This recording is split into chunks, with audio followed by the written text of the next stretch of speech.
Hello, everybody. It is Monday, December 16th. My name is Justin Ayers, and you are listening to the Bell Lap Podcast, where we talk about all things Grand Slam track. This is episode number 2, so make sure you hit the subscribe or follow button if you are listening to us on YouTube or Spotify. And yeah, we are coming a day late. We plan on having this podcast get released every Sunday.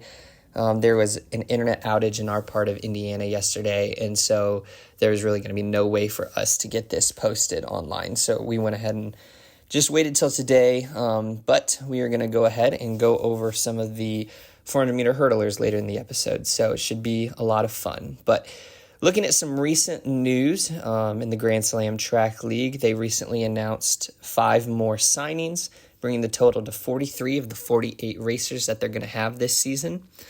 If you remember, they're going to have 48 contracted racers who are going to be at the 4 slams, and they should be at every one. And then they're going to have 48 challengers who are brought in meet by meet that are not contracted for the whole entire season. It'll kind of be more of a who does the league want at this certain time.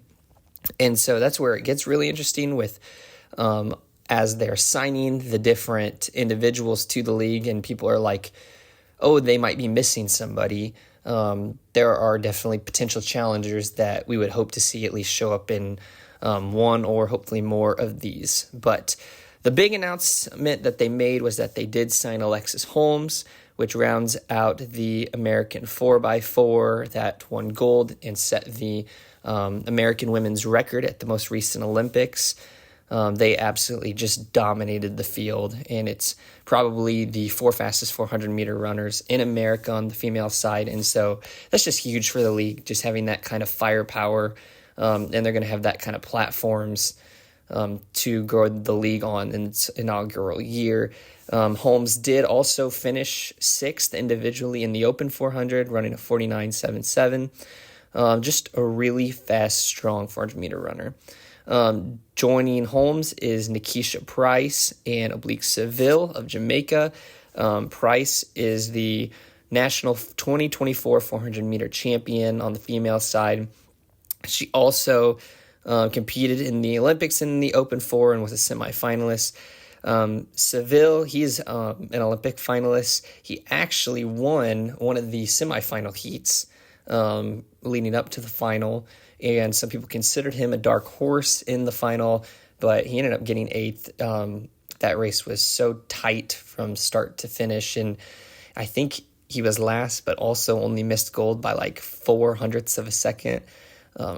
But outside of them, you have Sasha, I think it's Joya from France. He's a young hurdler. He doesn't have a ton of international experience on his resume, but he did win the 2023 Diamond League in the hurdles. So he's kind of one of those younger up-and-coming talents that the league is going to be able to showcase. And lastly, I'm going to completely butcher this name, but out of Ethiopia, Hagos Gebrehiwet. He is one of probably the greatest Ethiopian distance runners of all time. He is their national record holder in the 5K, running well under 13 minutes. He got 5th at the most recent Olympics in Paris, but back in 2016, he did win bronze in the 5K. So he's had a lot of success on an international level. So something to note about this group is that with Price and Seville, the amount of Jamaican runners in the league totals 5. It is pretty dominant with American runners, but Jamaica is definitely going to have a presence. And I think when they get to Kingston, those 5 are really going to be ready to put on a show. But in other news, some of the different schedules for the athletes are starting to come out. And so we might get into those on a different episode of who's going to compete at what. I know for me, Grant Fisher and Cole Hocker are going to be competing at the Millrose Games in the 3K, and I am just super interested to see how they meet in the middle when you've got a medalist in the 5K and a gold medalist in the 1500. How does it come together? But I know that there are other sprinters who have started announcing their races that they're going to be doing, and we will be following those next year as they happen. But we are going to go ahead and get into the women's long hurdles group. And so this group consists of Shamier Little, Rushell Clayton, Jasmine Jones, and Sydney McLaughlin-Levrone. And we're just going to kind of dive into each one of them. I'm going to share some of their PRs, some of their accolades in recent years, and just a little bit of a background just to kind of try to get to know who they are a little bit. And so we can kind of prepare for what we're going to see during Grand Slam track and maybe some of the storylines that are going to develop. So we're going to start with Shamier Little. She is kind of the most of a dual threat out of all of these. She focuses a lot on the 400, even though she is a very successful 400-meter hurdler.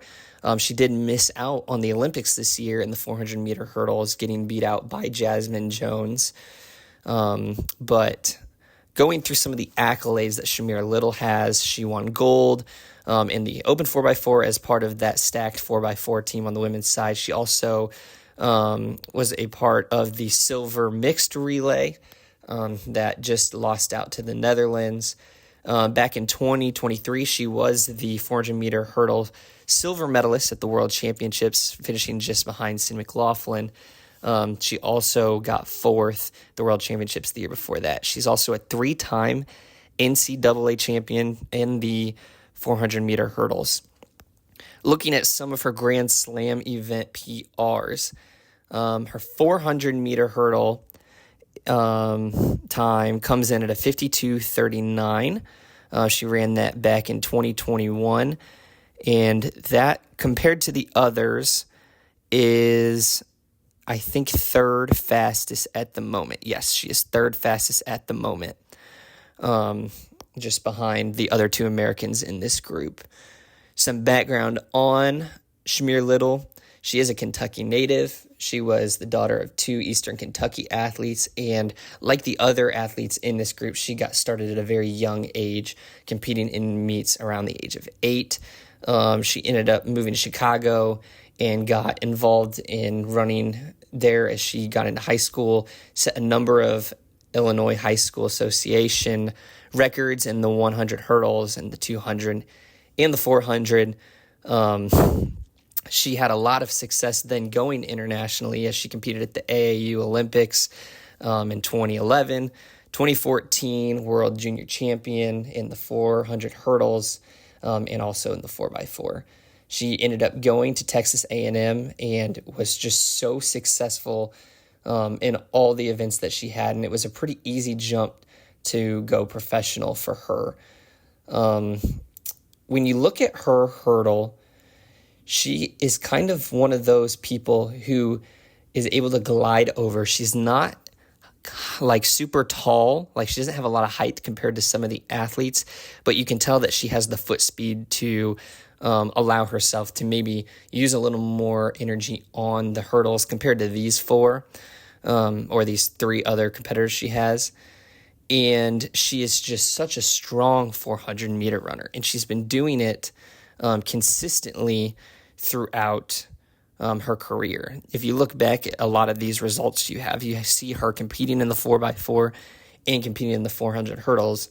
And outside of Sydney McLaughlin compared to Jasmine Jones and Rushell Clayton, I think that gives her a huge advantage. Since you do have to double. Now, it's kind of a double over multiple days, so as we get into Grand Slam track, we'll be interested to see how much the doubling actually affects things. But I listened to her podcast with Sidious Mag, and Shamier's just ready to compete.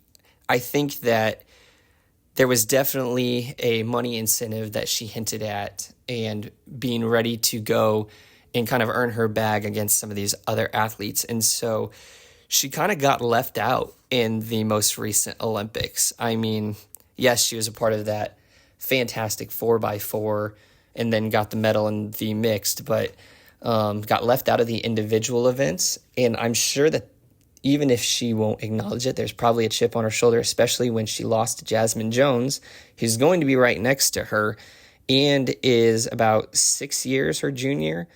I think Shamier Little has a veteran presence and the doubling experience that could cause her to be a threat in the Grand Slam track competition. Moving on to Rushell Clayton. She is Jamaican. She is 32 years old. Looking at some of her accolades, she was the bronze medalist at the World Championships in the 400 hurdles in 2019. 22, she was sixth at the World Championships in that event. 23, she earned another medal, finishing third behind, actually, I believe it was Shamier Little, and behind Femke Bol en route to that third place finish. And then she got fifth at the most recent Olympics. And if you watch that, her and Jasmine Jones are pretty much going neck and neck from start to finish. And they kind of used each other throughout that to make up a lot of ground. And in the end, they both didn't end up finishing super far off of Femke Bol, who landed in that third spot. And so as the oldest one in the group, and I think one of the older athletes in general in Grand Slam track, I think there's a lot of, and I got this again from listening to an interview that she did. This one was also with Sidious Mag. And there's a lot of, let's see what I've got. I know I'm a good 400 meter hurdler. I'm going to put myself on the best stage, and let's just see how high I can go. I think listening to her that she was very excited to be able to be on a stage with the best in the world. And I do think that this group of four hurdlers represents pretty much the best in the world, minus just a handful of hurdlers.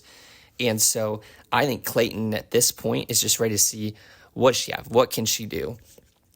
Something that is notable is that she, by a decent margin, likely has the slowest PR at the moment in the 400 meters, clocking in at a 51.81. It is a little weird with Jasmine Jones, and we'll get into that a little bit, but Clayton's acknowledged that this is something that if she wants to be competitive is going to have to come down a little bit. In the 400 meter hurdles, she has a 52.51, puts her in kind of the middle of the group. And she also ran that. They ran both of those in 2024. But some background on Rushell Clayton. She was born in Westmoreland, Jamaica. She attended and competed for Miko University. I believe that's Miko University, and the University of the West Indies. She competed there, was very successful at the national level, and ended up making it to international competition. About 10 years ago in 2014, she won the bronze medals at the NACAC, which is North American Caribbean competition. I think that's what that is. I'll have to check on that. But she competed in those, which essentially it's North America and the Caribbean islands send their best to this meet, and she did very well at a young age. And she kind of kept going from there. Once she made her way into the competition, she did establish herself as one of the best 400-meter hurdlers in the world, and has been kind of a mainstay at these international competitions. She did battle injury in 2021, and so that was kind of the lone hiccup, caused her to miss out on the Tokyo Olympics. If you remember, that got pushed back, and that kind of coincided with some of the injuries she fought through. But then she completed her comeback really in 2023 when she earned that bronze, and has kind of been competing at a high level since.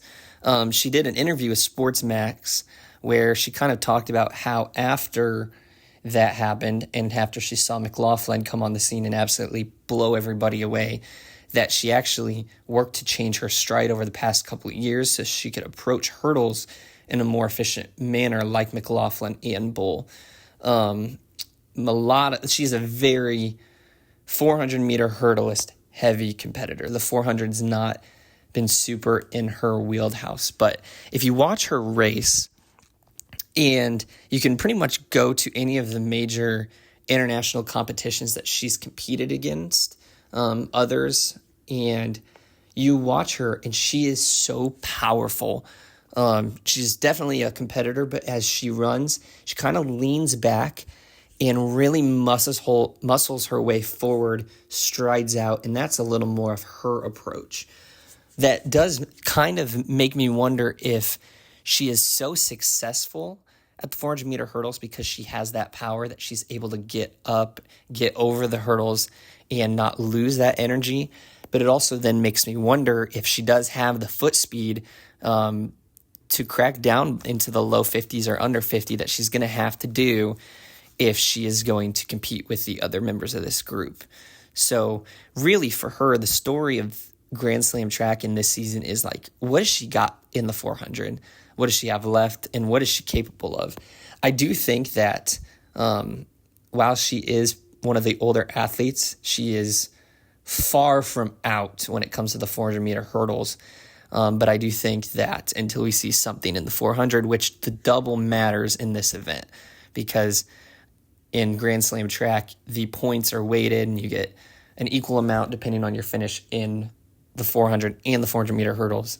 If you punt one of those, it's just going to hurt your overall rankings. So whereas Clayton could be one of the top finishers in the 400-meter hurdlers and the 400-meter hurdles, the 400 could sink her.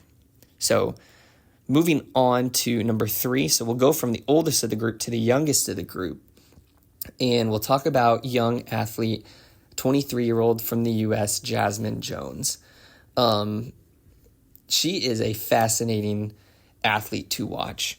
I think that because she didn't end up on the podium in the most recent Olympics, people have kind of overlooked a little bit what she actually achieved. She kind of went on and I use Cole Hocker a lot, but when you heard of Cole Hocker back in 2020, he was good. And then he left Indiana and he was one of their best ever out of high school. And then he went to Oregon and all of a sudden he's the best miler in the country.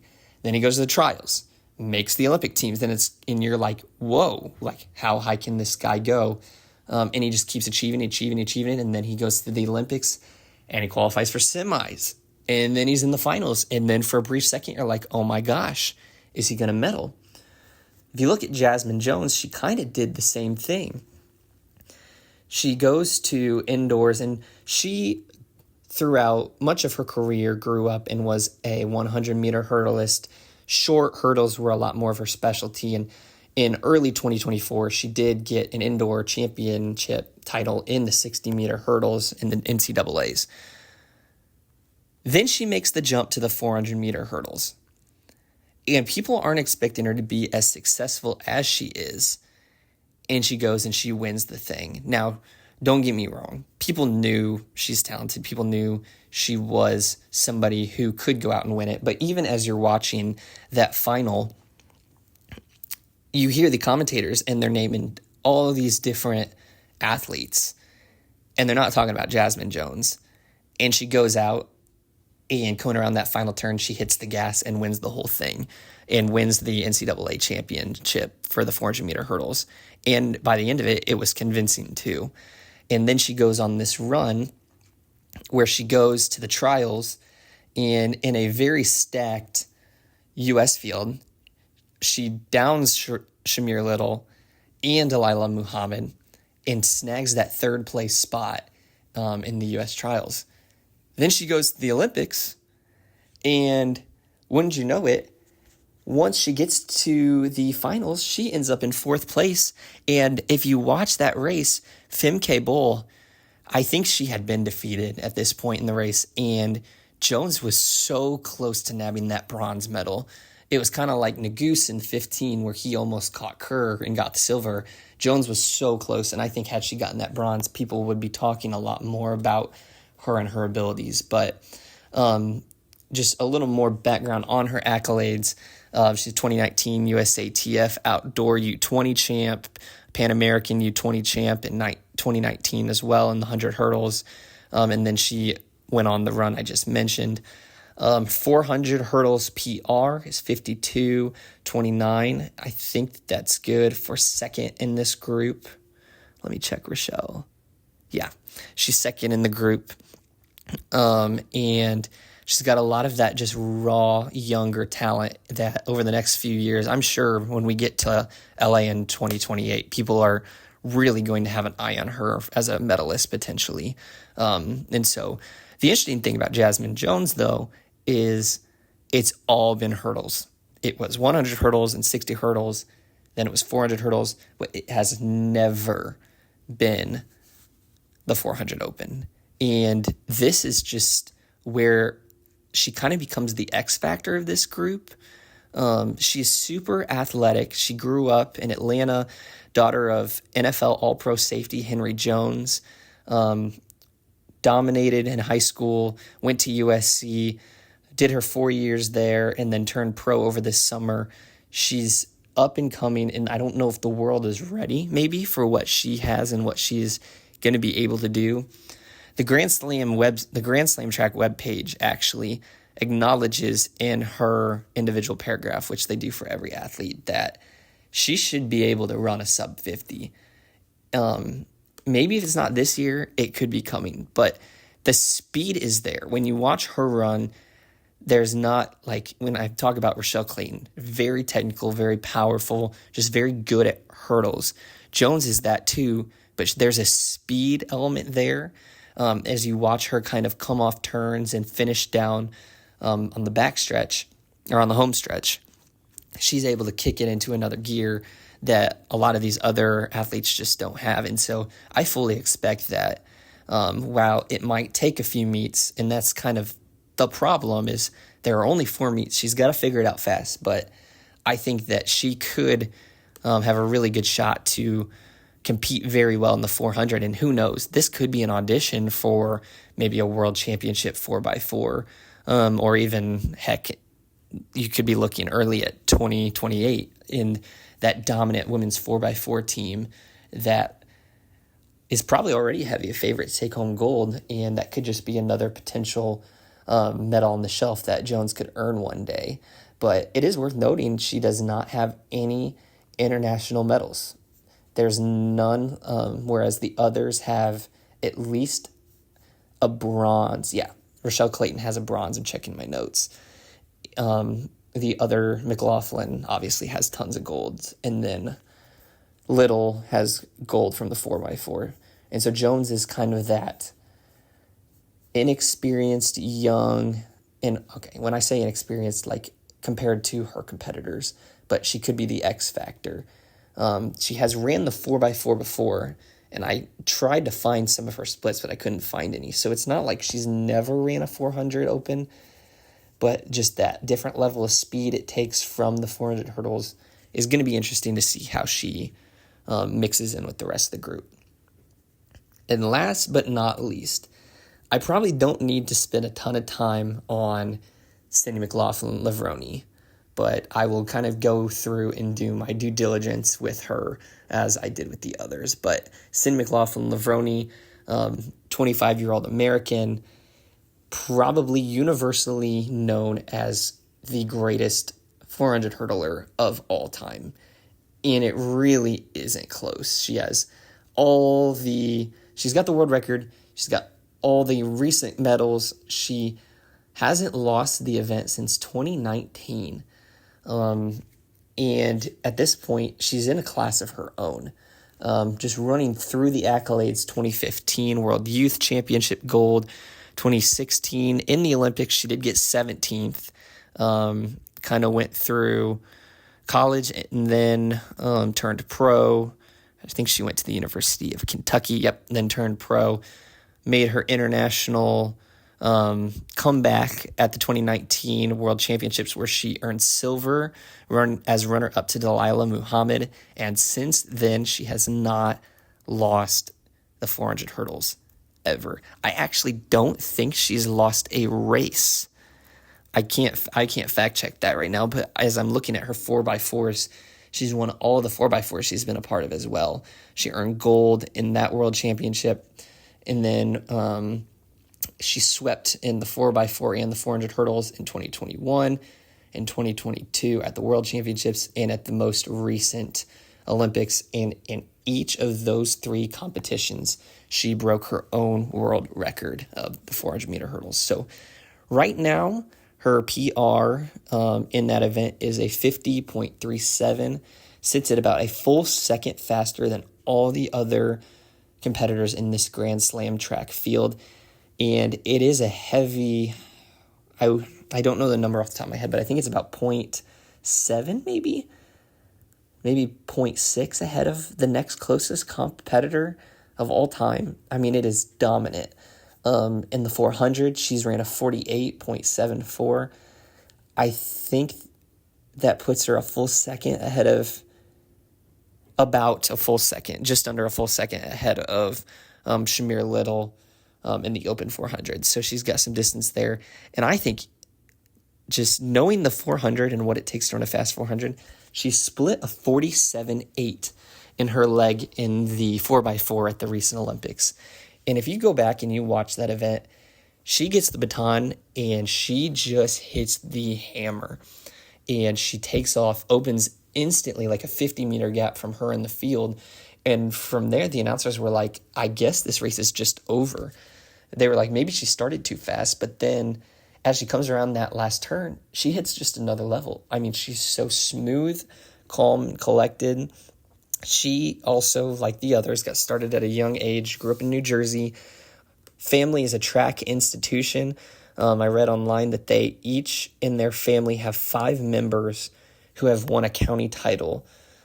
What is ironic is that her and Shamier Little go all the way back to 2014, where she lost to Shamier Little in the 400-meter hurdles in the National Junior Championship. But from there, she just kept getting better and better, became one of the youngest Olympians of all time in Rio when she was 17. I think she was the youngest since 1980. She only competed at the University of Kentucky for 1 year before going pro to New Balance. And she just keeps things so simple, so calm, cool, and collective. When you watch her out of the blocks, it's just like you can't think of somebody going over hurdles in such a smooth fashion. And she does it at just such a high efficiency and a high rate of speed. In most of her races, she's able to execute a race plan almost so tactfully. In the most recent Olympics, she was lined up right next to Femke Bol, and she made it a goal to basically make up the stagger as fast as possible. And Bol was the big competition, and it just broke her. It broke her fast, and she had the lead, and it was apparent that it wasn't going nowhere. But she made the lead in the first 100 meters and then just strided out pretty much stride for stride with Bol. And I think that had to be so intimidating just to know that she had caught Bol so fast, and then Bol is just stuck staring basically at her out of the corner of her eye the whole entire way around, knowing that she's got a lead on her and that you're not going to make it up. And as McLaughlin's holding back, she hits the 300 and she's gone. And at that point, just there was nobody who had a shot at her. The bigger conversation with McLaughlin and the Grand Slam track is, what does she want out of it? I'm sure that the incentive for money is a big deal. I mean, the odds of her walking away with the 100K are very high at all 4 slams. So you're talking 4 minutes essentially of running, or 8, I guess if you count the 400. So 8 minutes of running over the year, competing, and she's the heavy favorite to bring home the 400,000 total. And so, that's fantastic. That's awesome. But I guess from a legacy perspective, like, what do you do at this point? Is this her potentially saying, I'm giving the open 400 a shot? Because that's the big question I think a lot of people are asking is, in 2028, is she going to go and try and double it and win both the 400-meter hurdles and the open 400? And this could be, and I think it is, the first steps in her approaching that goal. I don't know if anybody can touch her now in those 2 events. But the question is, can she do this now for 4 more years? And I think this is a good starting point for her as she moves forward. But I do think that it's worth talking for a second about just the brand identity that having her signed to Grand Slam track means. I think that it has kind of faded since she signed in early summer, and now we're talking about 6 months later, and people are now looking more at like, well, who's coming next? And she is in a class of her own, greatest of all time status, and she's already signed, ready to go, and been kind of pushing for the league since its inception.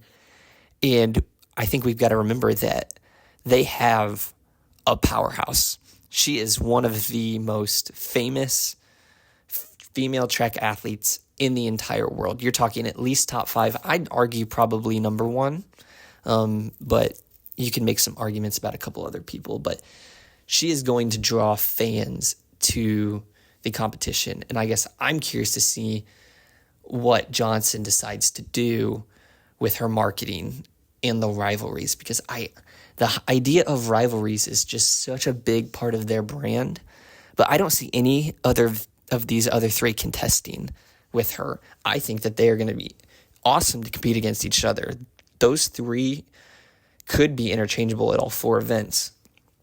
But McLaughlin is just, I've said it over and over again, she's in a class of her own. So looking at who is missing from this group, the American silver medalist from the recent Olympics, Anna Cockrell, is not a part of this. And I believe she might have been part of that 4x4. Let me check that real fast.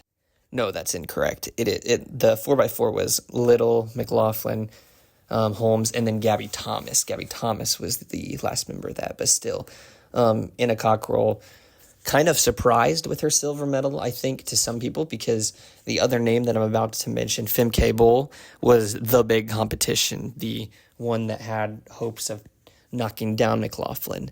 Femke Bol, she is, if Sydney McLaughlin didn't exist, we'd be talking about her like she was in a class of her own. 2023 world champion, gold medalist in the mixed relays in the 4x4 this year, took bronze in that Olympic race. And I do think that she was probably more talented than Anna Cockrell, but I think that she took a beating watching McLaughlin go by her, and I think that caused her a little bit in that race. But if you just go down her resume, Femke Bol, first at the European Championship in the 4x4, first European Championship in the 400 hurdles, World Indoor 400 hurdles, first place, World Championship first place in 23, swept the European Championships in 22. But then you get back to her in 22, competing against Sydney McLaughlin, and that's where the silvers start popping up. And McLaughlin wasn't able to compete at the World Championships in 23 due to, I think, an injury.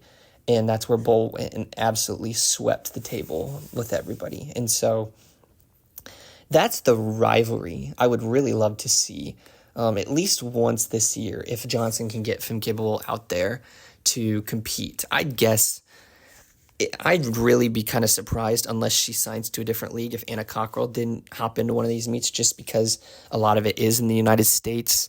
It'll be very accessible to her. Good cash prize that she'd be able to probably win and place high. But for Bol, this is where you just kind of get into legacy. And I am a little surprised on one hand that she doesn't want to take a shot at McLaughlin. A part of me almost thinks that it's kind of like she's running away from the chance. I don't know what the business is like, and I don't know if Johnson did reach out to her or what her reasoning is. I do know that Bol has been involved in the Diamond Leagues pretty extensively, so that's probably where she is going to keep focusing on her attention. I know she's won the past 4 Diamond League circuits in the 400 hurdles, but at what point does it get boring? Yes, nobody in the Diamond League can compete with her, so why not come over to Grand Slam track? And probably the only person in the world who I think has a chance to knock down McLaughlin. Why not give it a shot? So that's the 2 big names that I think are missing.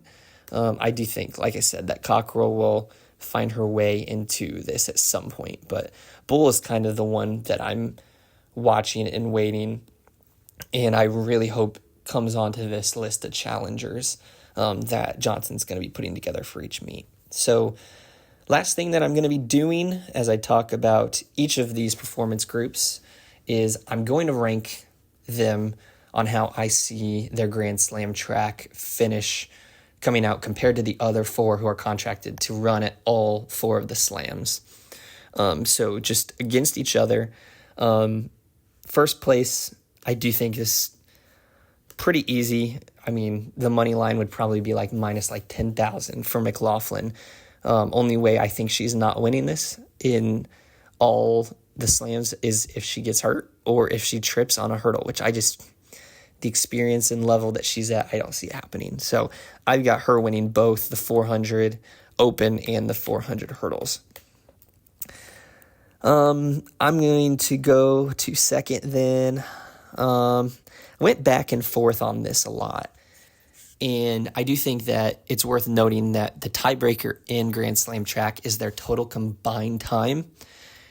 And I've been going back and forth between who I think actually is going to have more between Jasmine Jones and Shamier Little, because this is one of the rivalries that I could see developing that I want to watch, because Jones just kept Little out of the Olympics in the 400 meter hurdles. I do think that we're going to see Little take down Jones, at least initially in the open 400. But on the flip side, I think that Jones, with more experience, another offseason to train and get better, is going to probably reestablish herself as one of the top hurdlers in the United States. And I think that she's going to take Little down for the most part in the hurdles. And so it's going to kind of be a crap shot for pretty much how Jones is going to run her open 400 as the tiebreaker. And so if she can adjust to the event pretty fast and figure out how to run a sub 50 and only finish a little behind Shamier Little, who has, like I said, the experience and has executed on a world stage multiple times, I think Jones can do it. So my current prediction is that Jones will finish on top, but I see them as a very close margin, and seeing them race is what really excites me.